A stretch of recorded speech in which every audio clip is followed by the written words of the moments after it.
ॐ सहना भवतु सहनौ भुनक्तु सह वीर्यं करवावहै तेजस्विनावतीतमस्तु मा विद्विषावहै।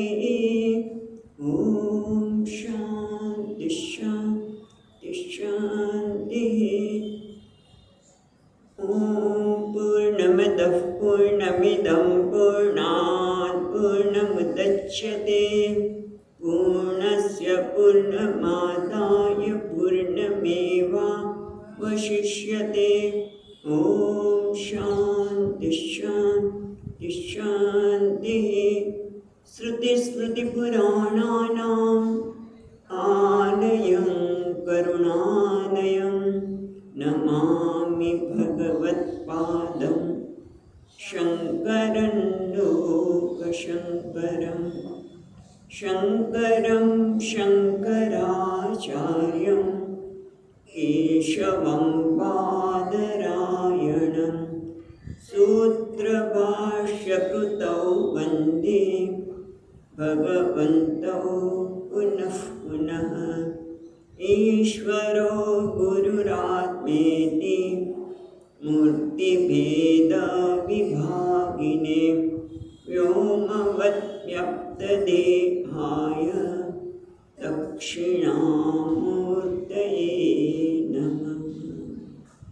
ॐ पार्थाय प्रतिबोधितां भगवता नारायणेन स्वयं व्यासेन ग्रथितां पुराणमुनिना मध्ये महाभारतम् अद्वैतामृतवर्षिणीं भगवतीम् अष्टादशाध्यायिनीम् अम्ब त्वामनुसन्दधामि भगवद्गीते भवद्वेषिणीम्।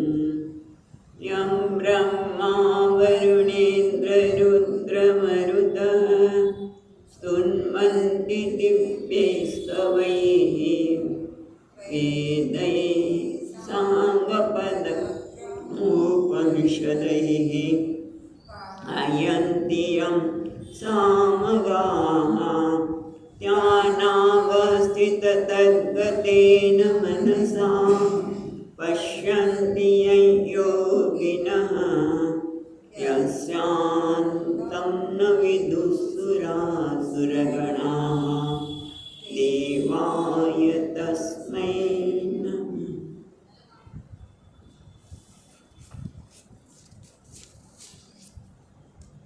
पांचमो अध्याय।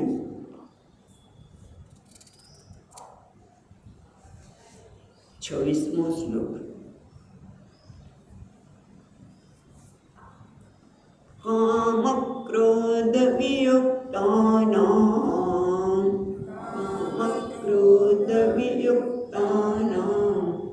यतीनां यतचेतसाम्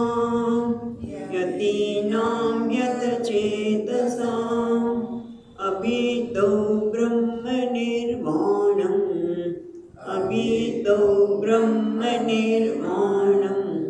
वर्तते विदितात्मनाम्।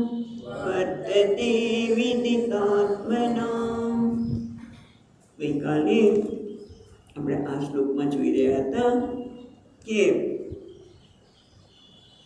પહેલાં આપણે જોઈ રહ્યા છીએ પ્રમાણે ભગવાન જેને જ્ઞાન છે એ અક્ષય સુખની પ્રાપ્તિ કરે છે અને એના માટે 24 અને 25મા શ્લોકમાં એટલે 24મા શ્લોકમાં વાત કરી જેને જ્ઞાન છે કેવું છે અંત સુખ, જેનું સુખ અંતરમાં છે, બહારના વિષય પર આધારિત નથી, એ રમણ પણ પોતાનામાં જ કરે છે અને પોતાનું મન પણ આત્મા સ્વરૂપમાં જાગૃત છે એવી વ્યક્તિ બ્રહ્મભૂતોધિ ગચ્છતિ, પોતે બ્રહ્મ સન બ્રહ્મેવ આપનોતિ, ગઈકાલે જોયું એ પ્રમાણે પોતે બ્રહ્મ જ છે અને પોતે બ્રહ્મને પામે છે।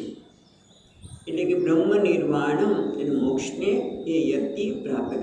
મોક્ષ એટલે પરમ શાંતિ, સર્વ અનર્થમાંથી મુક્તિ, એનું નામ છે મોક્ષ. એને માટે શું કરવું જોઈએ? તો પહેલું સ્ટેપ છે ક્ષીણ કલ્મષાહ. જેણે પોતાના કલ્મશ ક્ષીણ કર્યા છે, રાગ અને દ્વેષ રૂપી કર્મ, જે કલ્મશ છે એને કેવી રીતે ક્ષીણ કર્યા છે? કર્મયોગ ભાવનાથી, વિચાર દ્વારા. અને એટલું જ નહીં, એના કારણે છિન્ન દ્વેદાહ, એના કારણે બધા જ એના સંશયો છેદાઈ ગયા છે. કેમ? કારણ કે ઋષિ બનાવ્યો છે. ઋષિ બની કહેવાય. ઋષિ એટલે આપણે ગઈકાલે વિસ્તારથી વાત કરી હતી, પણ જે સૂક્ષ્મ તત્વનું ચિંતન કરી શકે, આત્મ તત્વનું ચિંતન જે કોઈ કરી શકે ઋષિ છે. જે આત્મચિંતન કરી શકે, આત્મ તત્વનું ચિંતન કરે બધા ઋષિ છે. અને એના કારણે છિન્ન દ્વેદામાં બધા જ સંશયોના જેના છેદાઈ ગયા છે. અને એટલા માટે છે યથાત્મ બની ગયો છે. એટલું જ નહીં, હવે એ સર્વભૂતે તે રતા. હવે એના માટે આ વસુદેવ કુટુંબકમ, ગુજરાત રાજ્ય પોતાનું છે, ગુજરાતમાં જ માટે, પછી ભારત ના, પણ એનો તો વસુદેવ પ્રાણી માત્ર આખું કુટુંબ પોતાને બધું છે. એટલે કે એનો અહંકાર કહે તો સર્વત્ર ફેલાય ગયો છે. બધાને એ પોતાના માણે છે, એના હિતમાં એ રત છે. ઘણી વખત એવું થઈ શકે કે આપણે સર્વભૂતે તે રતા હોય, પણ આપણે કોઈ કારણ વગર સામેની વ્યક્તિને દુઃખ પહોંચાડી શકીએ. કંઈ કારણ પણ ન હોય, પણ કારણ કે સામેની વ્યક્તિના જીવનના મૂલ્યો જુદા હોય અને આપણા મૂલ્યમાં એક જ હોય કે આપણને કોઈને નુકસાન ન પહોંચાડીએ, અને આપણે જે કંઈ જરૂરિયાત હોય એ જરૂરિયાત માટે આપણે કંઈ વસ્તુ કરીએ તો બીજાને નુકસાન એવું લાગે ખરું, પણ હૃદયમાં શું ભાવ છે? સર્વભૂતે તે રતા. પ્રાણી માત્ર, તો નજીકની વાત કરી, પણ તો દરેક પ્રાણી માત્ર માટે કેમ એનું કલ્યાણ થાય, કેમ એનું ઉન્નતિ થાય, એવો જ એને ભાવ હોય છે. અને એટલા માટે આગળ એના માટેનું એક બીજું સાધન કે છે, જે ગઈકાલે આપણે જોતા હતા. પેલું શું કે છે? કામ ક્રોધ વિયુક્તાના. એક જ મિનિટ મારે પણ. કામ ક્રોધ વિયુક્તાના એટલે જે વ્યક્તિ એવી છે જ્ઞાની કે કામ ક્રોધથી મુક્ત થઈ ગઈ છે. અને આપણે જોઈએ છીએ કે ભગવાન સતત કામ અને ક્રોધ ઉપર વધારે ભાર મૂકે છે, ભાર મૂકી રહ્યા છે. કારણ કે તમે જો સવારમાં પેપર ખોલો તો જે કંઈ આપણને આ સમાચાર સાંભળવા મળશે, કાં તો કામના લીધે અથવા તો ક્રોધના લીધે. કારણ કે આ કામ અને ક્રોધ એવા છે કે બંને ભવિષ્ય, જેમ આગળ પણ વાત કરી, જેમ અગ્નિમાં ઘી અમે બધા છે, ઈચ્છાને કોઈ અંત જ નથી હોતો. આપણને આશ્ચર્ય થાય. હમણાં જ કોઈ મને વાત કીધી, સ્વામીજી આશ્ચર્ય હતો ને શું કે હવે હું અબજોપતિ બનું, એટલે કરોડપતિ બની ગયો છું, છોકરાઓ બધા સરસ છે, ઘરના બધા સ્વસ્થ છે, પણ હવે અબજોપતિ બનું. એટલે કહે છે ને ભગવાન એ કામને કોઈ અંત જ નથી. એવી રીતે કામની પૂર્તિ ન થાય તો ક્રોધ આવે. અને આ બંને પહેલાં આ જ્ઞાની છે તો વિગત જતા રહ્યા છે, અને જે વિવેકી છે એના માટે આગળ કહ્યું એમ કામ ક્રોધ આપણે સોઢું એ હમણાં સ્વપ્નથી હે વયા સોઢું, જે કામ અને ક્રોધને ખાઈ શકે છે, એના પર નિયંત્રણ કરે છે. અને ત્રીજી વ્યક્તિ કેવી છે? અજ્ઞાની. એ તો કામ અને ક્રોધના પ્રભાવમાં આવીને જ વ્યવહાર કરે છે. કેમ એવું છે? કારણ કે અંદર કંઈક કારણ પડ્યું છે. કામને અને ક્રોધને આવવા માટે અંદર કંઈક કારણ પડ્યું છે. જો કારણને દૂર કરીએ તો કામ અને ક્રોધ જતા રહે. પણ જ્ઞાનીએ વિવેકપૂર્વક વારંવાર અભ્યાસથી કામ અને ક્રોધમાંથી સંપૂર્ણ મુક્ત થયા છે. વિવેક કરી શકે છે કે આ કામ અને ક્રોધનું કારણ શું છે. કારણ કે મોટાભાગના લોકોને તો આમાંથી મુક્ત થવાની ઈચ્છા જ નથી થતી. એ તો થાય જ નહીં. તો આવું કંઈક થાય તો મને ક્રોધ ન આવે? મને કંઈ ક્રોધ કરવાની ઈચ્છા નથી, પણ ક્રોધ આવે ને, કામ તો આવે જ ને. કારણ કે એના માટે આવે જ ને. એ અવિવેકી છે, અજ્ઞાની છે, એને ક્યારેય એમાંથી નીકળવાની ઈચ્છા પણ નથી થતી કે અમારા કેટલું મોટું અનર્થનું કાર્ય છે, કેવા કેવા અનર્થ કરી દે છે. આપણે જોઈએ છીએ જ્યારે પેપરમાં કે ક્રોધમાં આવીને માણસે શું કર્યું, કામમાં આવીને માણસે શું કર્યું, કેટલા ભ્રષ્ટાચાર બધા થાય છે. શેના લીધે થાય છે? કામનાના લીધે છે. એટલા પૈસા છે છતાં હજી મને અબજોપતિ બનવું, આ બનવું, આ બનવું, એ બધી કામના જ છે ને, ઈચ્છાઓ જ છે ને. એ ઈચ્છાઓનું કારણ શું છે એ આપણે જાણવાની જરૂર છે. પણ મોટા ભાગના લોકોને તો આનાથી કેટલું અનર્થ થાય છે વિચાર જ નથી આવતો, અને એમાંથી મુક્ત થવાની ઈચ્છા પણ થતી નથી હોતી. પોતાનો અનર્થ કરે, બીજાનો પણ અર્થ કરે, આમ બધી રીતે એ અનર્થનો જ ભાગી બને છે. પણ જે વિવેકી છે વિચારે છે કે કામનાની પાછળનું કારણ શું છે, આ ક્રોધ આવવાનું કારણ શું છે. કામનાની પાછળ એક જ કારણ છે, ઈચ્છા કેમ જન્મે છે? કારણ કે મને મારા માટે જ અસંતોષ છે. હું જેવો છું એ મને બરોબર લાગતો નથી, અધૂરપ ચાલે છે, ઉણપ ચાલે છે, અસંતોષ છે, અને એટલા માટે મને આ મળી જાય તો હું બરાબર. ઈચ્છા કેમ જાગી? કારણ કે આ મળી જાય તો મારી અધૂરપ દૂર થાય, મને કંઈક મેળવવાનો સંતોષ પ્રાપ્ત થાય. પણ એ છે એ સંતોષ લાંબો ચાલતો નથી. પણ જેમ ભગવદ્ ગીતામાં કહ્યું ને એ બીજા અધ્યાયમાં યસર્વત્રાવિન વિસ્નેહ તત્તત્ પ્રાપ્ય શુભાશુભમ નાભિનંદિતી ન દ્વેષ્ટિ તસ્ય પ્રજ્ઞા પ્રતિષ્ઠિતા. ત્યાં કહ્યું, શું કહ્યું કે શુભાશુભ, શુભની પ્રાપ્તિ થાય કે અશુભની પ્રાપ્તિ થાય, એટલે ન ગમતી વસ્તુની પણ એની શુભની પ્રાપ્તિ થઈ, ગમતી ઈચ્છિત વસ્તુની પ્રાપ્તિ થઈ તો એની ઈચ્છા કરતો ન દ્વેષ્ટિને કાંક્ષતી, એને દ્વેષ પણ કરતો નથી અને એને ઈચ્છા પણ કરતો નથી. કેમ? કારણ કે એની દ્રષ્ટિ ક્યાં છે? પરમાત્મામાં. જેમ આપણે અનુભવ કરીએ છીએ શું કે અભિનેતા કોઈને ગમતો અભિનેતા હોય અને અભિનેતા જો વિલનનું પણ કામ કરે તો આપણે વાંધો નથી. જેને અભિનેતા ગમે છે એ વિલનના પાત્રમાં પણ એ બરાબર છે, સરસ છે, સરસ કરે. જો કેવું કરે છે, કારણ કે અભિનેતા એને ત્યાં દેખાય છે. એમ આ ભક્ત છે, જે જ્ઞાની છે, એ કેમ શુભાશુભ પ્રાપ્તે નાભિનંદતી ન દ્વેષ્ટિ ના. કેમ? કારણ કે યત્ર અભિસ્નેહ, ક્યાંય આસક્તિ જ નથી. અભિસ્નેહ એટલે આસક્તિ, એને કોઈ વસ્તુ માટે આસક્તિ જ નથી. કેમ આસક્તિ નથી? કારણ કે એને ભગવાનની સાથે આસક્તિ છે. આસક્તિ તો કેમ જોઈએ છે? આસક્તિ ભગવાન સાથે છે માટે એને અનભિસ્નેહ, અને એટલા માટે શુભ કે અશુભની પ્રાપ્તિ થાય ત્યારે પણ એ ક્યાં જોવે છે? શુભ અને શુભતા નહીં, પણ એ શુભ અશુભ આપનાર પરમાત્મા તરફ. આ ભગવાન આપી રહ્યો છે. શેના માટે આપી રહ્યો છે? કસોટી કરવા માટે ના, એવું પણ હોય છે. પણ એવું શું કામ વિચારવું જોઈએ કે કસોટી કરી રહ્યો છે? ભગવાન આપે છે, જે આપે છે સ્થાને છે, બરાબર છે, એવું સતત વિચાર કરવાનું છે. ટૂંકમાં જ્યારે આપણા જીવનમાં આપણી જાતે ચકાસવાની જરૂર છે કે આ કામનાની પાછળનું કારણ શું છે? અસંતોષ. એટલે ખબર છે આ વેદાંત આપણને શીખવાડે છે કે વિચાર કરો. ખાલી હું પૂર્ણ છું બોલવાથી કંઈ નથી થતું. પણ આપણે જ્યારે એ પરિસ્થિતિમાંથી પસાર થઈએ, કામ ઉત્પન્ન થાય, ક્રોધ ઉત્પન્ન થાય, ભલે ક્રોધ થઈ ગયો પણ પછી વિચારીએ તો પણ એક દિવસમાંથી બહાર નીકળી શકીશું કે ક્રોધનું કારણ શું હતું. મને એ વ્યક્તિનો વ્યવહાર સ્વીકાર્ય ન લાગ્યો. પણ કેમ સ્વીકાર્ય ન લાગ્યો? કેમ એણે મારી સાથે આવું કર્યું? પણ કેમ? એને પણ સ્વતંત્રતા છે, એને પણ વિચારની સ્વતંત્રતા છે. અને જો આપણને કેળવી શકે તો જરૂર કેળવો. પણ ક્રોધ કરવાથી માણસ કદાચ તમારાથી દૂર રહેશે.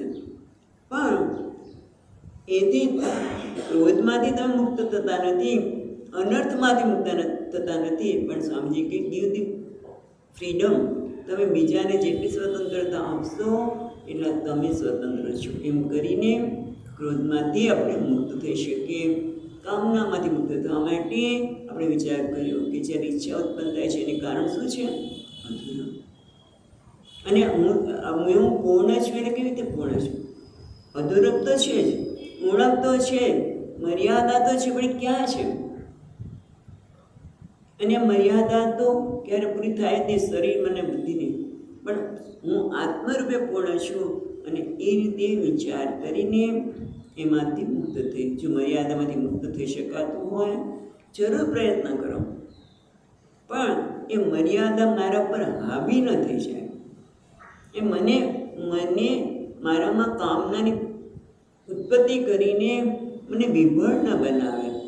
એને કહેવામાં આવે છે કામ ક્રોધ વિયુક્તાનામ. મને વિવળ ન બનાવે.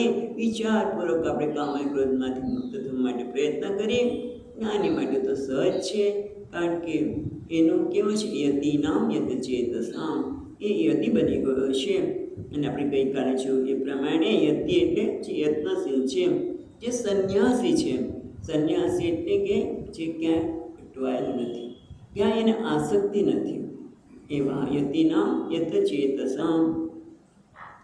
એ કેવું છે? યત ચેતસામ, જેનું ચેતસ છે, જેનું મન છે, એના કાબુમાં છે, પ્રભુત્વ છે. કેમ છે? વિદિતાત્મનામ. જે આગળ ઋષિ કીધું એને અહીંયા જ વિદિતાત્મનામ. વિદિત આત્મા, એને સર્જના વડે આત્માને સારી રીતે જાણવામાં આવ્યું છે. આત્મા કેવો છે? કેવો છે આત્મા? અકર્તા છે. આત્મા કેવો છે? પૂર્ણ છે, પરમ શાંત સ્વરૂપ છે. આવું છે એને પોતાના સ્વરૂપને જાણ્યું છે. અને એના કારણે અભિતો બ્રહ્મ નિર્વાણમ વર્તતે. અભિતો એટલે બંને તરફ એટલે કે એ જીવતો છે ત્યારે પણ એ બ્રહ્મ નિર્વાણમ વર્તતે પ્રાપ્નોતિ. વર્તતે એટલું જ કે વર્તતે એટલે રહેલો છે, અર્થ કરે છે.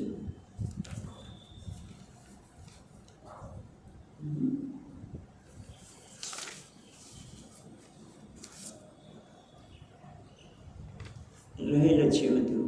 એ બ્રહ્મ નિર્માણ એટલે કે મોક્ષ, એટલે કે સર્વ અનર્થમાંથી મુક્તિ, પરમ શાંતિની પ્રાપ્તિમાં એ હંમેશા રહેલો છે. ક્યારે? અભિત એટલે બંને. જ્યારે જીવે છે ત્યારે પણ એના શરીર શાંત થઈ જાય ત્યારે વિદેહ મુક્તિને એ પ્રાપ્ત કરે છે. નામ સુંદર અહીંયા વાત કરી કે આ જ્ઞાન માણસને અભિત બ્રહ્મ નિર્વાણમ. જો એ આ બધા પ્રકારના સાધન, જે કામ ક્રોધ, એ બધામાંથી સહજતાથી મુક્ત થાય. યતિ જે યત્નશીલ છે, અને સાથે સાથે યત ચેતસામ, જેનું ચિત્ત છે એના પ્રભુત્વમાં છે. એટલે જ્યારે એ આત્મચિંતન કરવાનું વિચારીએ ત્યારે આત્મચિંતન કરી શકે છે. સરળ નથી, કારણ કે હમણાં જ કહેશે, કારણ કે મને એટલું બધું ટેવ પડી ગઈ છે વિષયનું ચિંતન કરવાની. એના માટે શું કરવું જોઈએ? હમણાં આપણે કહે છે ભગવાન. અને એવા વ્યક્તિ છે ને આત્માને સારી રીતે જાણ્યો છે, તે બંને રીતે જીવે છે ત્યારે પણ એ મુક્તિનો આનંદ અનુભવે. જીવન મુક્તિ એટલે કે પરમ શાંતિ, બધા અનર્થમાંથી મુક્તિને એ માણી રહ્યો છે. એના માટે શું કરવું જોઈએ? તો અહીંયા પછીના શ્લોકમાં કહેતા પહેલાં શંકરાચાર્ય મહારાજનું જરા જોઈએ ભાષા બહુ સરસ છે. એટલા માટે કે આ પછીના શ્લોક ધ્યાનની વાત કરી રહ્યા છીએ, પણ કેમ કહેવાની જરૂર પડી? તો અહીંયા કહે છે સમ્યક દર્શન નિષ્ઠાના સંન્યાસીના સદ્યો મુક્તિ ઉક્તા. એટલે અત્યારે આપણે 26મા શ્લોકમાં જોયું એ પ્રમાણે ઉભયતઃ અભિતો બ્રહ્મ નિર્વાણમ, એટલે કે જેને વિદિતાત્મનામ, જેને સમ્યક દર્શન પ્રાપ્ત કર્યું છે, જે આત્માને સારી રીતે સ્પષ્ટ રીતે જેવા છે તેવા જાણ્યા છે, એના માટે ભગવાને સત્ય મુક્તિ અહીંયા જ મુક્તિની વાત કરી. અભિતો બ્રહ્મ નિર્વાણમ શબ્દ દ્વારા. અને કર્મયોગશ્ચ ઈશ્વર અર્પિત સર્વભાવેન ઈશ્વરે. અને આગળ આ જ અધ્યાયમાં બ્રહ્મણ્યાધાય કર્માણી. જો બ્રહ્મણ્યાધાય કર્માણી છે ને, ત્યાં પણ એમાં શેના માટે કહે છે? આ જ અધ્યાયમાં વાત કરી કે બ્રહ્મણ્યાધાય કર્માણી, એના બધા જ કર્મ પરમાત્માને સમર્પિત છે. કર્મયોગ એટલે ઈશ્વરને સમર્પિત છે. સર્વભાવીને એટલે બધી જ રીતે ભગવાનને સમર્પિત છે. જે કંઈ કર્મ કરે શરીર દ્વારા, મન અને બુદ્ધિ દ્વારા, એ ભગવાનને સમર્પિત છે. એ ભગવાનને માટે કર્મ કરે છે. અહંકારની તૃપ્તિ માટે કર્મ કરતો નથી. અહંકારની તૃપ્તિ કરતો શું થવાનું? રાગ અને દ્વેષ વધવાના, એટલે કે અંતકરણની અશુદ્ધિમાં વધારો કરવાના, ઘટાડો થવાનો નથી. પણ અહીંયા કહે છે સત્વ શુદ્ધિ ઈશ્વરાર્પણ બુદ્ધિ દ્વારા બ્રહ્મણ્યાધાય કર્માણી, એના દ્વારા એ કેવું શું છે? સત્વ શુદ્ધિ, અંતકરણની શુદ્ધિ પ્રાપ્ત કરે છે. કારણ કે એ ઈશ્વર માટે કર્મ કરે છે. માટે જે ફળ આપે છે કોણ આપે છે? ઈશ્વર આપે છે. માટે કોઈ રાગ અને દ્વેષ નથી, ગમો અણગમો નથી. ફળમાં તો ગમે તે હોય, પ્રસાદ તો ગમે તે હોઈ શકે.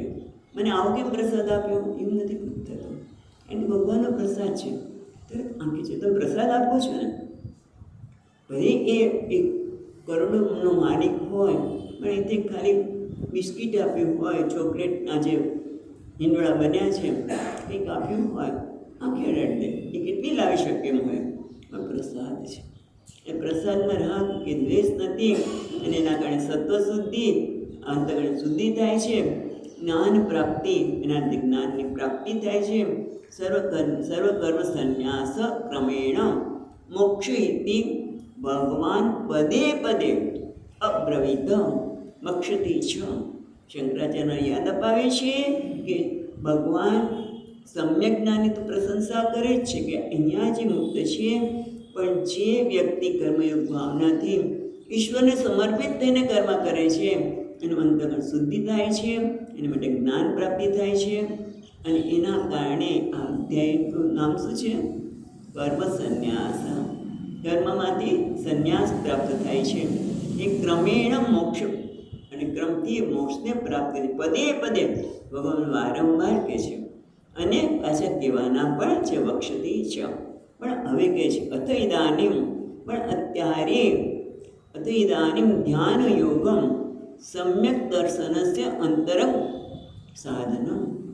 હવે પછી ભગવાન અહીંયા ટૂંકાણમાં ધ્યાન યોગ માટે સમ્યક દર્શન, સમ્યક જ્ઞાન માટેનું અંતરંગ સાધન એ છે ધ્યાન.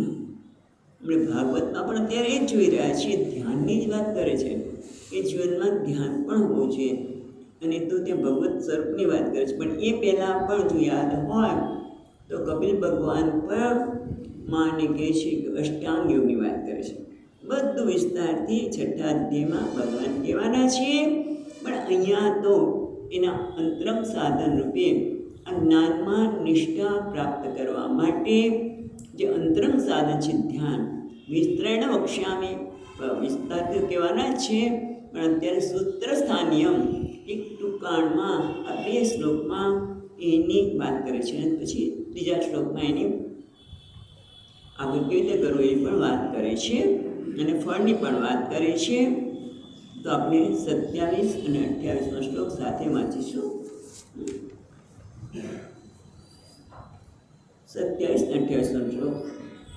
સ્પર્શાન કૃત્વા બહિર્બાહ્યાન, સ્પર્શાન કૃત્વા બહિર્બાહ્યાન ચક્ષુશ્ચૈવાંતરે ભ્રુવોઃ, ચક્ષુશ્ચૈવાંતરે ભ્રુવોઃ પ્રાણાપાનૌ સમો કૃત્વા, પ્રાણાપાનૌ સમો કૃત્વા નાસાભ્યંતરચારિણો, નાસાભ્યંતરચારિણો યતેન્દ્રિયમનો બુદ્ધિઃ, યતેન્દ્રિયમનો બુદ્ધિઃ મુનિર્મોક્ષપરાયણઃ, મુનિર્મોક્ષપરાયણઃ વિગતેચ્છાભયક્રોધઃ, વિગતેચ્છાભયક્રોધઃ યः સદા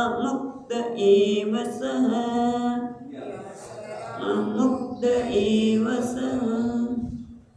એટલે ભગવાન ધ્યાનનો પ્રારંભિક બધા સ્પર્શાન કૃત્વા બહિ બાહ્યાન, સ્પર્શ ને કરનારા જેનું આપણે સંપર્ક કરી શકીએ તેમ વિષયોને બહિ કૃત્વા, બહિ બાહ્યાન કૃત્વા કે બહારના વિષયો છે, બહારના વિષયોને બહાર રાખીને, અને ચક્ષુઃ ચ એવ અંતરે ભ્રુવોઃ, અને બે ભ્રુવોની મધ્યમાં ચક્ષુને સ્થાપિત કરીને, બરાબર, એની દ્રષ્ટિ કરીને, પ્રાણાપાન સમોકૃત્વા, પ્રાણ અને અપાન જે છે એને સમાન કરીને, ક્યાં નાસાભ્યંતરચારિણ, જે નાકમાં વિચરનાર પ્રાણ અને અપાનને સમાન કરીને પછી શું કરવું જોઈએ? તો કે યતેન્દ્રિય મન બુદ્ધિ, ઇન્દ્રિય, મન અને બુદ્ધિને સંયમન કરીને, મુનિ મોક્ષપરાયણ, મોક્ષ રૂપી લક્ષ્ય જેના માટે શ્રેષ્ઠ છે, પરાયણ એટલે મોક્ષને પરાયણ છે. વિગતે ઈચ્છા ભય ક્રોધ, ઈચ્છા ભય ક્રોધથી રહિત બનેલો જે છે એ કોણ છે? હંમેશા મુક્ત છે, અને એ જ સદા મુક્ત એવ સહ, એ હંમેશા મુક્ત છે અને સુખી પણ છે. શબ્દ સુખી નથી લખ્યો, પણ આપણે મૂક્યો.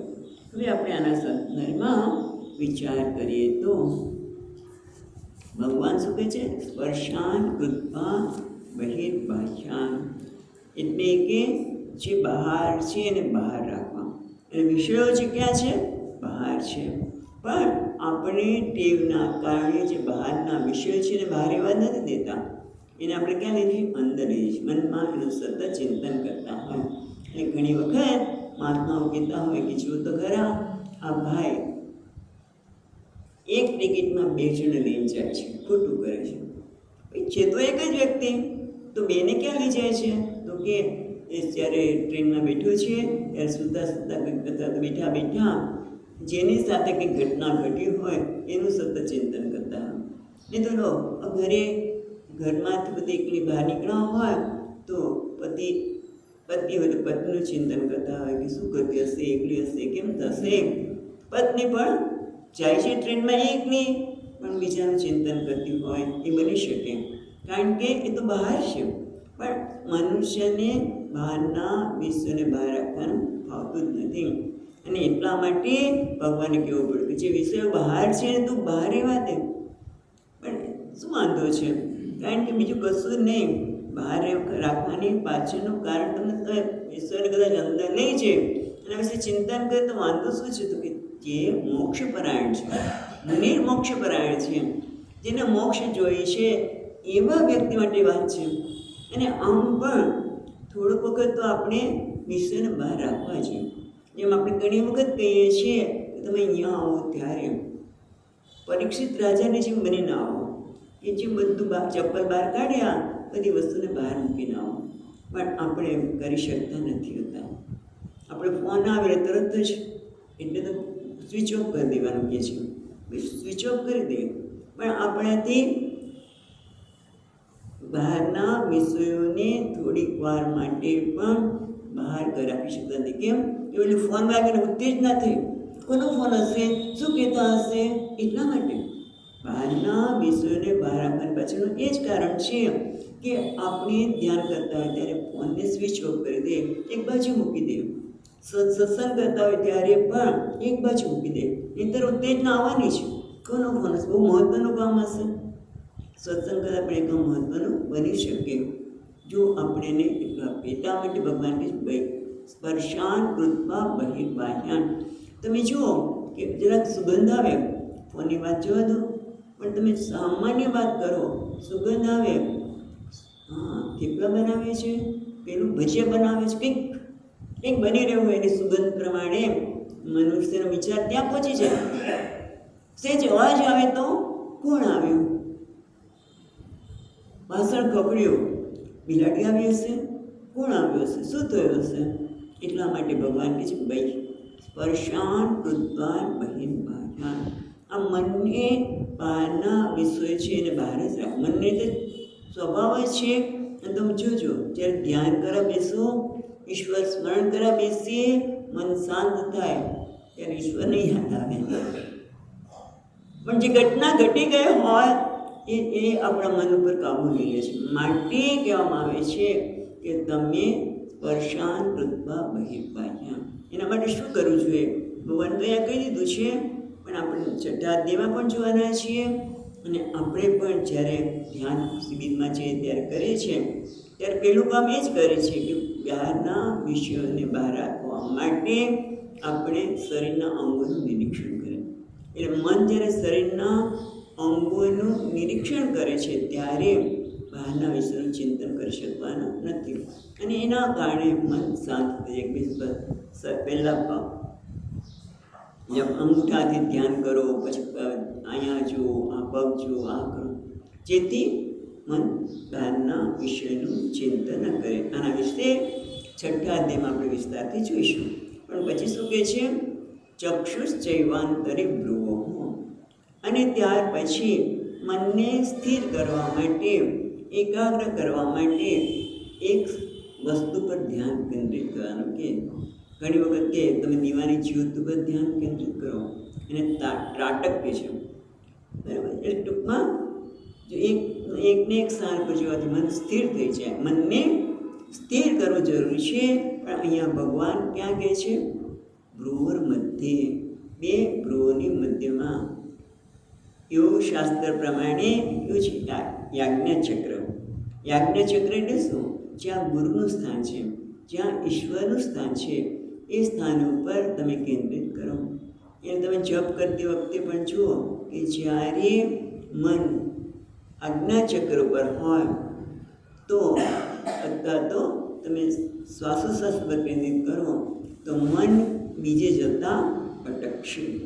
અને એટલા માટે અહીંયા ભગવાન મનને સ્થિર કરવા માટે કહે છે ભ્રુવર મધ્યે સ્થાપય. અને એટલું જ નહીં, પ્રાણાપાન સમો કૃત્વા.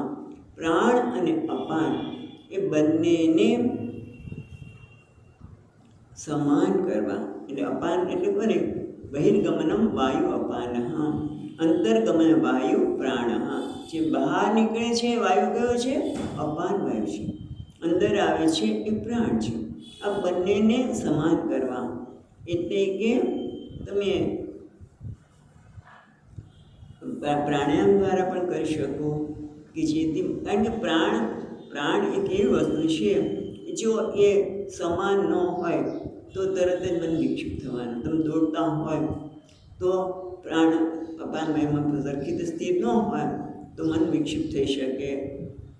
એટલા માટે મનને વિક્ષેપમાંથી રોકવા માટે, એને સ્થિર કરવા માટે પ્રાણ અને અપાનને સ્થિર કરો. નાસાભ્યંતર ચાલુ. એટલે પ્રાણ અપાન એટલે કયા કે નાસાભ્યંતર, નાકમાં છે, નાક બહાર અંદર પ્રાણ અપાન જે અંદર આવે એ પ્રાણ બહાર નીકળે છે અપાન. એને સ્થિર કરવા માટે એક આ છે પ્રાણાયામ પણ છે. અથવા તો તમે જુઓ કે જે વસ્તુ આપણે પ્રિય હોય ને ત્યાં આપણું મન એકદમ ચોંટી જાય, ત્યાં પ્રાણ એકદમ શાંત થઈ જશે. પ્રાણ અપાન સમાન થઈ જાય છે. એટલે ક્યાંક પ્રેમ હોય તો, અને આપણે ધ્યાન તો કરતા જ હોય છે, આપણે જે કોઈ પ્રેમનો વિષય હોય ત્યાં ધ્યાન કરતા જ છે. ખબર નથી તું ક્યાં તારું ધ્યાન હતું, કેમ મારી જે પ્રિય વસ્તુ હતી ઘણી વખત સાંભળવા મળે. આ તને ક્યારના કોઈ શું સાંભળતો કેમ નથી? ક્યાં ધ્યાન છે તારું? કારણ કે પ્રિય વસ્તુ જે છે ઘણી વખત ઓલું અહીંયા લગાવી દે, બ્લ્યુટૂથ કયો ભાઈ, ખબર તો પણ તમે ગમે તેટલું કરો, કારણ કે એનું એ ક્યાં છે? એનું ધ્યાન એના પ્રિય વસ્તુમાં. પણ એ પ્રિય વસ્તુથી પરમાત્માની પ્રાપ્તિ, શાંતિની પ્રાપ્તિ ન થાય. હા, થોડીક વાર એવું લાગે કે એકમાં એક વસ્તુમાં મનને એક કેન્દ્રિત કર્યું, પણ એ મારામાં ઘણી બધી અનર્થની ઉત્પત્તિ કરી શકે. એટલે તમે જો ભગવાન ધ્યાન કરો, પ્રેમ ભગવાન સાથે કરો, મન પ્રાણ એકદમ શાંત થઈ જવાનું. પ્રાણ અપાન જે સમોકૃત્વા કહે છે તો એમાં એક છે ક્યાં પ્રેમ અને ક્યાં ભગવાન માટે પ્રેમ કરો. બેસ કરો તો ભગવાન માટે કરો. ભક્તિ આચાર્ય તો કહે છે કેમ જેમ રાવણ આખો વખત ભગવાન માટે દ્વેષ કર્યો છે. કંસે પણ આખો ભગવાનનું ચિંતન જ કર્યું પણ દ્વેષપૂર્વક કર્યું. એટલે જો દ્વેષ રાગ અને દ્વેષ છે તો રાગ એટલે પ્રેમ, તો ભગવાન માટે પ્રેમ કરો, પ્રાણ સમાન થઈ જશે. અથવા તો દ્વેષ પણ કરવો હોય તમારે તો ભગવાન સાથે કરો, પણ એ રાવણ એટલે કંસ કરી શકે, આપણે ન કરી શકીએ ભગવાન સાથે દ્વેષ. માટે આપણે તો એક જ કરી શકીએ રાગ. ભગવાન સાથે પ્રેમ હોય તો તરત જ મન સ્થિર થઈ જાય. અને મિત્ર પછી શું કરવું પડે? આગળ કહેશે તેમ અભ્યાસ, કારણ કે મનની ટેવ છે, બે વસ્તુ છે મનમાં, બે વસ્તુ છે. શું છે? એક તો સમજણ્ય ભાવ અને બીજું ટેવ. એના માટે ભગવાન કહેવાના છે અભ્યાસ તો કૌંતેય વૈરાગ્યેન ચુગ્રીયતે. પહેલાં તો વૈરાગ્ય. વૈરાગ્ય એટલે શું? છોડી દેવું ના, સમજણ, જગત સાથેની સાચી સમજણ કહેવાય. કે જગતના કોઈ પદાર્થ, હા જગતની વસ્તુ મને કંઈક અમુક પ્રકારની ઉપયોગિતા આપે છે, એ ઉપયોગિતા છે, પણ એ મને સુખી કરી દેશે કે મને દુઃખી કરશે, બંને આપણી ગેરસમજ જ છે. જગતના કોઈ પદાર્થ મને સુખ પણ આપી શકે નહીં, એટલે હંમેશા સુખ આપવા જોઈએ અને બધાને સુખ આપવા જોઈએ. એક વસ્તુ બીજાને સુખ આપે તો બીજાને ન પણ આપે. ઘણાને પંખા વગર ચાલે નહીં, બીજાને કે પંખો મને શરદી કરી દેશે. તો એ જ વસ્તુ બતાવે છે કે જગતના પદાર્થ મને સુખી પણ ન કરી શકે, દુઃખી પણ ન કરી શકે. એક સમજણ, અને પછી શું થાય? ટેવ. સમજણ હોય તો વૈરાગ્ય, વસ્તુ જેવી છે અને જોઈ શકીએ, નામ વૈરાગ્ય. અને સાથે સાથે ટેવ પડી ગઈ છે. માટે અભ્યાસ છે તો કોણ? વારંવાર મનને બહાર દોડવાની ટેવ પડી ગઈ, વિષયની સાથે સંપર્ક કરવાની ટેવ પડી ગઈ છે. એને વારંવાર પાછળ અભ્યાસ છે ને તો કૌંદર્ય વાર જપ કરવાનું પાછળનું કારણ એ છે. અને પછી જપત ધ્યાનની પણ આપણે વાત કરીશું જ્યારે આવશે ત્યારે. પણ અહીંયા તો ભગવાન શું કહે છે કે જે મન છે એને તું પ્રાણને અપાનને સમાન કરીને તું સ્થિર કર. અથવા તો આપણે જોઈએ પ્રમાણે એને આ પ્રકારે પ્રેમના વિષયમાં ચિંતન કરીએ તો મન સ્થિર થવાનું છે.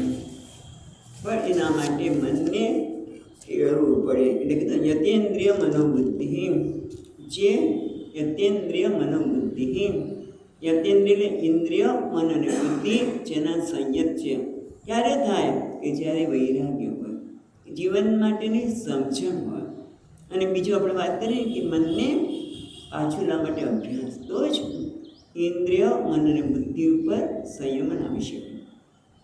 એટલા માટે બીજો શબ્દ આવે છે મુનિ. મુનિ એટલે જે મનનશીલ છે, જે જગતના પદાર્થોની જેવા છે એવા જુએ છે, એનું નામ જ વૈરાગ્ય. અને જ્યારે જગતના પદાર્થો જેવા છે એવા જોઈએ, એ સરળ નથી, વારંવાર કરવું પડે. અને એટલા માટે યતેન્દ્રિય, જેણે ઇન્દ્રિય, મન અને બુદ્ધિ ઉપર પ્રભુત્વ પ્રાપ્ત કર્યું છે એવા વ્યક્તિ સંયતાની ઇન્દ્રિયાણી મનોબુદ્ધિ યસ્ય સહ યતેન્દ્રિય.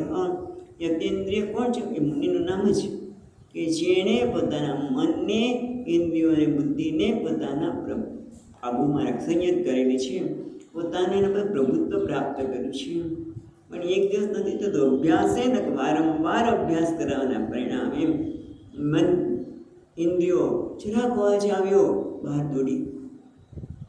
આપણે વાત કરીએ જરાક ઘ્રાણેન્દ્રિયને કોઈ સુગંધ આવી, શું થયું? શું થયું હશે? આપણું મંત્ર દોડવાનું છે.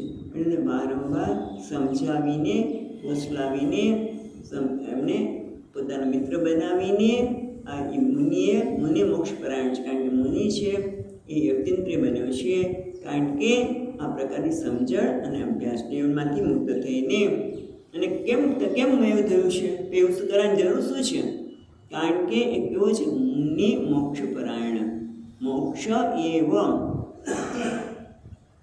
અયનમ યસ્ય સહ, જેના માટે અયન એટલે ધ્યેય, આપણે ઘર રહેઠાણ, મોક્ષ અયન એટલે સ્થાન, રહેઠાણ, અથવા તો બીજાનું ધ્યેય. જેનું ધ્યેય એક જ છે જીવનમાં કે હવે મારે મોક્ષ પ્રાપ્ત કરવું છે, મારે હવે પરતંત્રતા જોતી નથી. મેં બહુ બધા ભીખ માગી, અત્યાર સુધી હું ભિખારી જ બન્યો છું, જગત પાસે ભીખ જ માગી છે, લોકો પાસે બહુ ભીખ માગી. હવે મારે એમાંથી મુક્ત થવું છે. જેમ ત્યાં કહે છે યો બ્રહ્માંડ વિદધાતિ પૂર્વમ, શાંતિ મંત્રમાં પણ કહે છે ત્યાં પણ મને હવે ત્યાંમાંથી મુક્ત થવું છે. એનું નામ છે મોક્ષ પરાયણ. જેને જીવનમાં હવે મોક્ષ સ્વતંત્રતા નથી જોતી. શાસ્ત્ર કહે છે તું સ્વતંત્ર જ છે, આત્મા તો ક્યાંય બંધાયેલો નથી. સ્વતંત્રતા એટલે બંધાવો, અને સ્વતંત્રતા એટલે ક્યાંય બંધાવું નહીં. તું પૂર્ણ જ છે, તું ક્યાંય બંધાયેલો જ નથી. પણ મને ખોટી સમજણ ઊભી કરીને બંધાઈ ગયો છું. માટે મને મોક્ષ પરાયણ છે. મોક્ષ એના માટે પરમ અયન છે. અને એના કારણે સાથે સાથે બીજી પણ વસ્તુ જરૂરી છે. વિગતેચ્છ ભય ક્રોધ. ધ્યાન કરવું હોય ત્યારે આ પણ બહુ મહત્વની વસ્તુ છે. વિગત ઈચ્છા ભય ક્રોધ. એની બીજા અધ્યાયમાં પણ વાત કરી છે, આગળ પણ બધાને ઘણી વખત વાત કરી કે વિગત ઈચ્છા ભય ક્રોધ. એક તો ઈચ્છાની વાત હમણાં જ આપણે વાત કરી કામના સંદર્ભમાં. ઈચ્છા એટલે કામ, કે અપૂર્ણતાની નિધિ ઉત્પન્ન થયેલી છે. અપૂર્ણતા ખરેખર જે અધૂરપ જણાય છે, મર્યાદા જણાય છે, તો મારો ધર્મ નથી, આત્માનો ધર્મ નથી. માટે ઈચ્છા ક્યારેક તૃપ્તિ થવાની નથી. ઈચ્છા કર્યાથી વધારે માગવાનું છે, અને છતાંય મને અધૂરો ને અધૂરો જ રાખે છે. મારા જીવનનો સંતોષ ક્યારે લાવવાનું જ નથી ઈચ્છાની પૂર્તિ. માટે એણે વિચારપૂર્વક ઈચ્છામાંથી મુક્ત થયો છે. અને પછી ભય, એ પણ બહુ છે. સતત માણસને ડર લાગે છે. એના માટે એક સરળ ઉપાય એક જ, ઈશ્વર મારી સાથે છે. સતત ઈશ્વર મારું રક્ષણ કરે. રક્ષસ્યતિ વિશ્વાસ. જે શરણાગતિ છે એમાં આ પણ એક અંગ છે કે ભગવાન મારું રક્ષણ કરવાનું છે ને, મારે છે ને ડરવાનું. મારે શું જો બે રીતે ડર છે. ડર કેમ લાગે છે કે મારી વસ્તુ કોઈ લઈ જશે તો, મારી વસ્તુ જતી રહેશે તો, મને નહીં મળે તો. એક તો વસ્તુ છે એને જતી રહેશે, અને બીજું નહીં મળે તો, મને જે જોઈએ છે એ નહીં આવે તો સતત ડર લાગે. કોઈ બીજું લઈ જશે, કોઈ લઈ જશે, એટલી થાય. તો એના માટે ચેક કરવું. એવું લાગતું તો સલામતી માટે ચેક કરવું એ કરો, એની ના નથી પાડતા. કોઈ વસ્તુ લઈ જશે એવું લાગતું હોય તો કરો સલામતી, તમે ચેક કરી શકતા હોય. પણ સલામતીની જે વ્યવસ્થા કર્યા પછી નિશ્ચિત બની જાય કે જે થવાનું છે ભગવાનની ઈચ્છાથી થવાનું છે. માટે નહીં મળે તો પણ એની ઈચ્છા હશે, એક મારું હિત હશે, અને મારે શું કામ ડરવું જોઈએ? જે ભગવાન મારી સાથે છે ત્યારે મને જે સમયે જે જોઈએ છે તો આપવાનું જ છે. એટલે ભગવાન ઉપરની જે શરણાગતિ છે એ માણસને ભયમાંથી મુક્ત કરે. વિગત ઈચ્છા ભય ક્રોધ. એટલે ઈચ્છામાંથી અને તે ભયમાંથી આપણી ચર્ચા આગળ પણ ભગવાને કરી છે. અને ક્રોધ હમણાં જ કરી કે ક્રોધમાંથી મુક્ત થવા માટે શું કરવું?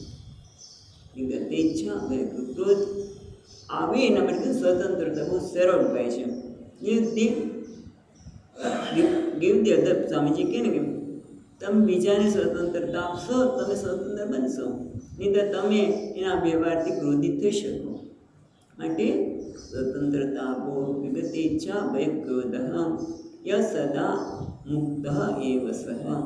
જે આ પ્રકારનો છે, જે ધ્યાનને સંદર્ભમાં જ કહે છે કે ધ્યાન માટે જે ધ્યાન કેવી રીતે કરવું, એનું શું ફળ મળે પછીના શ્લોકમાં કહેવાના છે ભગવાન. પણ અહીંયા શું કહે છે કે જે યતેન્દ્રિય છે, જેની ઇન્દ્રિય મને બુદ્ધિ પર પોતાનું પ્રભુત્વ પ્રાપ્ત કર્યું છે, જેના જોનો ધ્યેય મોક્ષ જ છે, અને જે ભય ક્રોધની ઈચ્છામાંથી મુક્ત થયો છે, એ સાપેક્ષ સુખી જ છે, મુક્ત જ છે. સદા મુક્ત, હંમેશા મુક્ત છે એટલે સુખી છે. બંધનમાં હોય દુઃખી થવાના જ છે. મુક્ત એટલે સુખી સ એવ સહ. આ રીતે ધ્યાન માટેનું પ્રારંભિક વાત કરી. જે અષ્ટાંગ યોગની વિગતની વાત કરશે કે ધ્યાન કરવું હોય ત્યારે ઈચ્છા ભય અને ક્રોધમાંથી મુક્તિ હોય, ઇન્દ્રિયો પર પ્રભુત્વ હોય, પ્રાણ ઉપર સંયમન હોય, બહારના વિશ્વને બહાર રાખીને મનને એક સ્થાન પર કેન્દ્રિત કરીને, આજ્ઞાચક પર કેન્દ્રિત કરીને એ મનને સ્થિર કરવું જોઈએ. અને પછી શું કરવું જોઈએ? ઈશ્વરનું ધ્યાન. અને ઈશ્વરનું ધ્યાન કરવાથી શું થાય? એ બંને વસ્તુ આપણને ટૂંકાણમાં 29મા શ્લોકમાં કહે છે. ઉપકારમ યજ્ઞ તપસામ સર્વલોકમહેશ્વરમ સુહૃદં સર્વભૂતાનાં જ્ઞાત્વા માં શાંતિપૃચ્છતિ. એટલે શું કહે છે? જો એક સરસ શબ્દ છે, એવમ સમાહિત ચિત્તેન, જ્યારે મનાતે સમાહિત થાય ત્યાર પછી હૃદય દેશમાં સર્વભૂતાનાં હૃદયશયમ, પોતાના હૃદય દેશમાં આદ્ય ચિંતન કરવું જોઈએ કે ભગવાન કોણ છે? કે ભોક્તારમ યજ્ઞ તપસા, જે કંઈ યજ્ઞ અને તપ કરવામાં આવે છે ત્યારે યજ્ઞ કહે તો શું કરે છે? આના દ્વારા ઇન્દ્રાય સ્વાહા, ઇન્દ્રને પ્રાપ્ત થાઓ, આના દ્વારા એ પ્રસન્ન થાઓ. આના દાવતા યજ્ઞ જેના માટે કરીએ એ દેવતા પ્રસન્ન થાય. તપ કરીએ તો એ તપ માટે પણ કોઈના માટે કરીએ બધાનો ખરેખર ભોગતા એટલે રૂપેણ દેવતા રૂપેણ કરનાર પણ એ છે, અને જે કોઈ દેવતા છે પણ ભગવાન નારાયણ પોતે છે. એટલે યજ્ઞ અને તપના ભોગતા કોણ છે? ભોગતા પરમાત્મા છે, કર્તા રૂપે પણ એ છે. અને એટલું જ નહીં, પરમાત્મા કોણ છે? હૃદયમાં આ ચિંતન કરવાનું છે કે સર્વલોક મહેશ્વર, આ સર્વલોકાનામ મહાનતમ ઈશ્વરમ ચ, ભગવાન કેવા છે? બધા લોકમાં મહાન છે, બધામાં શ્રેષ્ઠ. હિરણ્ય ગર્ભથી પણ જે શ્રેષ્ઠ છે, આ જગતના શ્રેષ્ઠા, જે બધાનાથી શ્રેષ્ઠ મહાન છે. અને બધા ઈશ્વર છે, એ સર્વના નિયંતા છે. ઈશ્વર છે એટલે સર્વલોકમાં ઈશ્વર છે, મહાન પણ છે અને ઈશ્વર છે એટલે બધાના નિયંતા છે. પણ છતાં કેવા છે? ઈશ્વર છે, શાસન કરે છે, હાથમાં જુદા આયુધ ધારણ કરીને આપણે ભયભીત કરે છે. તો ના ના, સુહૃદમ એ કેવા છે? સુહૃદ છે. સુહૃદ એટલે કોને કહેવાય? તો કે સુહૃદ સર્વભૂતાનામ, પ્રાણી માત્રના એ સુહૃદ. સુહૃદ એટલે કોને? મિત્ર નથી કહેતા, સુહૃદ કે છે. પ્રત્યુપકારમ અને પ્રત્યુપકાર નિરપેક્ષ તયા ઉપકારીણ, હું કોઈને ઉપકાર કરું છું ત્યારે એ મારો પર બીજો વળતો ઉપકાર કરશે, કોઈ ભાવના જ નથી. અને તમે જુઓ, ખરેખર આમ વિચાર કરીએ તો ભગવાનનો ઉપકારનો તો કોઈ કહે ને સીમા જ નથી. પણ આપણે નોંધ નથી લઈ શકતા કે આપણને આ જીવન આપ્યું, આપણું આ બધું જે ક્રિયા સમજી કે લપઢપ કેટલા વર્ષોથી એ હૃદયનું ચલાવી રહ્યો છે પરમાત્મા. ક્યારે હું તારા માટે એટલું કામ કરું છું, મને તો શું આપ્યું? સૂર્યનારાયણ તમે જળ આપો કે ન આપો, પણ એ નારાયણ આપણે પ્રકાશ આપવાના છે. એને તમે એની કદર કરો કે ન કરો, જળ આપશે, તાપ આપશે. કારણ કે સૂર્યનારાયણ જળ પણ આપે છે ને, પણ પ્રકાશ આપે છે, તાપ આપે છે. ચંદ્રમા પણ આપણા અનાજને કેટલી પુષ્ટિ કરે છે. સોમો ભૂતવા રસાત્મક, હું પાણી પીવું છું એ સીધું અન્નનળીમાંથી જાય છે. જો બધા બુદ્ધિ શ્વાસનળીમાં ગયું તો ખાલી આ સામાન્ય વિચાર કરીએ છીએ આપણે કે એક આપણા શરીર રચનામાં ભગવાનને કેટલું બધું ઉપકાર છે. અને એથી પણ ઉપકાર કે આપણે એટલું શું ભગવાનનું કામ કરીએ છીએ, નામ લઈએ છીએ, પણ છતાંય આપણે કેટલું બધું ધ્યાન રાખીએ છીએ. ક્યારે એની આપણે નોંધ જ લઈ શકતા નથી. એનું નામ છે સુહૃદ. આ રીતે તો તારા હૃદયમાં પરમાત્મા કેવા છે? મહાન શું છે? મહેશ્વર, સર્વલોકાનામ મહેશ્વર, એ મહાન પણ છે. એટલે એનું હૃદય મહાન એટલે કહેવાય જેનું હૃદય સંકુચિત નથી, મહાન છે, સર્વનો સ્વીકાર કરે છે, અને પાછા ઈશ્વર પણ છે, અને પાછા સુહૃદ છે. એટલું જ નહીં, સર્વભૂતાનામ સુહૃદ. અને કેવી રીતે સુહૃદ છે? સર્વભૂતાનામ, અહીંયા ભગવાન કહે છે, આચાર્ય શંકરાચાર્ય મહારાજ કહે છે સર્વભૂતાનામ એટલે સર્વભૂતાનામ નાત્મા મામ શાંતિ મૃચ્છતે. પછી લઈએ છીએ હૃદયસે, હૃદયમાં રહેલા સર્વ કર્મ ફલ અધ્યક્ષ સર્વ પ્રત્યય સાક્ષીણ મામ નારાયણમ નાત્મા. મને બધાના હૃદયમાં રહેલા એવા સર્વ કર્મ ફલાધ્યક્ષ, હું તું જે કંઈ કર્મ કરે છે એનું ફળ હું તને નિશ્ચિત પણ આપીશ. આપણે મહિમામાં પણ વાત કરીએ છીએ કે જો આપણે ગમે ત્યારે જે કંઈ કર્મ કરશું એ કર્મનું ફળ અવશ્ય ભાવી છે. સર્વ કર્મ ફલ અધ્યક્ષ, દરેકના કર્મનું બરાબર નોંધ કરીને એ બધું નોંધ કરે છે. બહારનું કર્મ એની પાછળની ભાવના કેવી છે, ફક્ત બહારનું કર્મ નહીં, એ કયા ભાવનાથી કરવામાં આવે છે બધાનું ધ્યાન રાખીને કર્મફળ અધ્યક્ષ થયા. અને એટલું જ નહીં, ખાલી કર્મફળનો અધ્યક્ષ એવું નહીં, સર્વ પ્રત્યે સાક્ષીના જે કંઈ ઘટના ઘટે છે એનો એ સાક્ષી છે.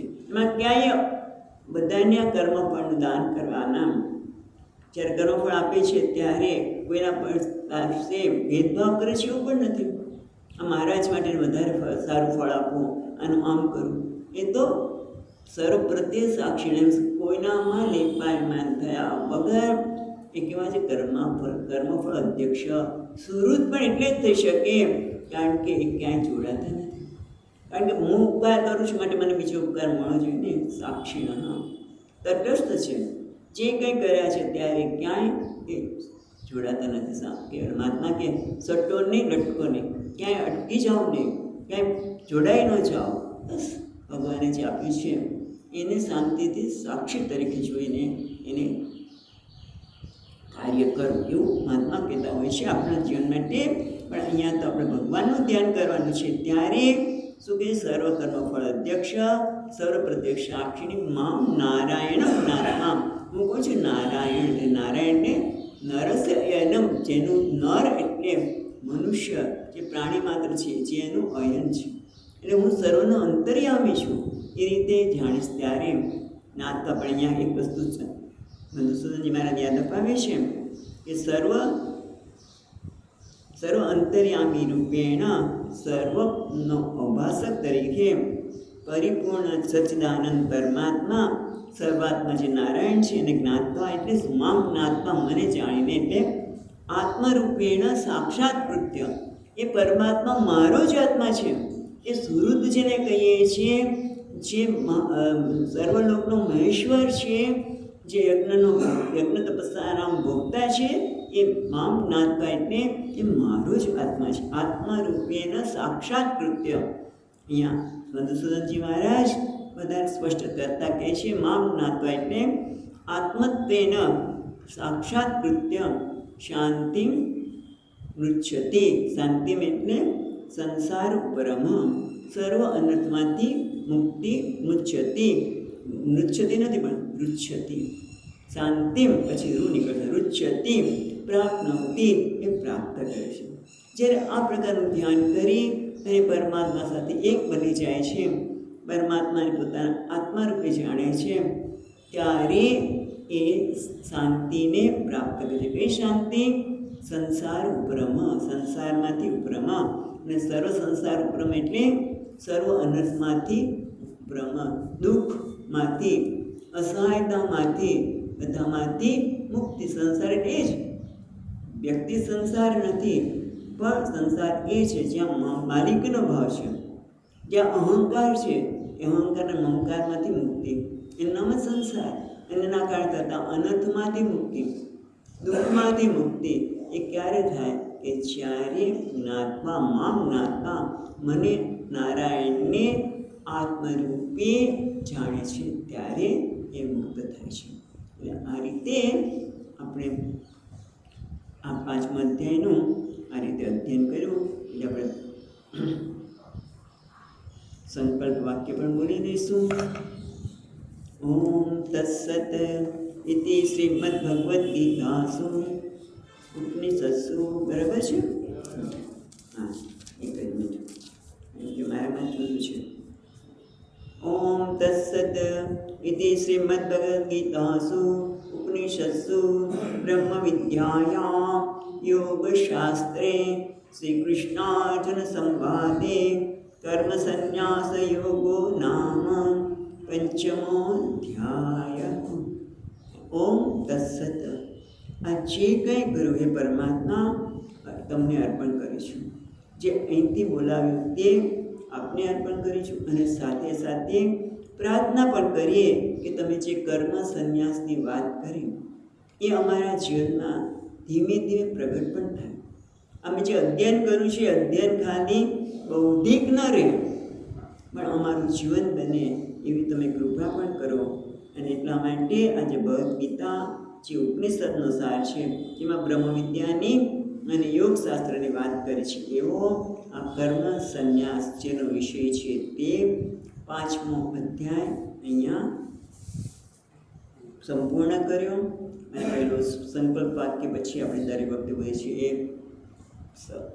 શ્લોક બોલીને ઓમ સર્વધર્માન પરિત્યજ્ય મામેકં શરણં વ્રજ અહં ત્વા સર્વપાપેભ્યઃ મોક્ષયિષ્યામિ મા શુચઃ. ઓમ પૂર્ણમદઃ પૂર્ણમિદં પૂર્ણાત પૂર્ણમુદચ્યતે પૂર્ણસ્ય પૂર્ણમાદાય પૂર્ણમેવાવશિષ્યતે. ઓમ શાંતિ શાંતિ શાંતિ. શંકરં શંકરાચાર્યં કેશવં બાદરાયણં સૂત્રભાષ્યકૃતૌ વંદે ભગવन्तौ પુનઃ પુનઃ. ઈશ્વરો ગુરુરાત્મેતિ મૂર્તિભેદવિભાગિને વ્યોમવદ્વ્યાપ્તદેહાય દક્ષિણામૂર્તયે નમઃ. ઓમ શાંતિ શાંતિ શાંતિ. હરિ ઓમ. શ્રી ગુરુભ્યો નમઃ. હરિ